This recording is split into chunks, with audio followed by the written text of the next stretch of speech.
The fiscal cliff of sequestration and the expiration of the Bush tax cuts is huge. It's not only a requirement for us to get this right so that we can do the right fiscal thing and not hurt the economy and keep priorities, but it's also an opportunity for us to show that Congress can still work together, house to house and party to party.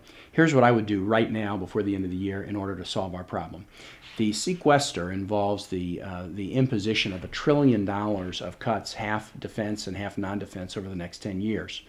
I would first make a decision that we would let the Bush tax cuts expire as planned for income, the first dollar over $500,000. Everyone would get the tax cut up to $500,000, but in my compromise, we would let the tax cuts expire over $500,000. If we did that, we could raise $500 billion over the next decade that could help us with deficit reduction and reduce the need for catastrophic cuts. Second, let's fix the problem with the current Medicare Part D program. It's a good benefit to make sure that seniors get prescription drugs, but we've put a very non-business-like and non-common sense provision in Medicare Part D that says we can't negotiate for better pricing in prescription drugs, and that costs the American taxpayer $24 billion a year. If we make that fix, we can find another $240 billion of savings over 10 years. Finally, we can take away tax cuts and subsidies to the big 5 oil companies who are tremendously profitable. If we do that, we could save $24 billion over 10 years.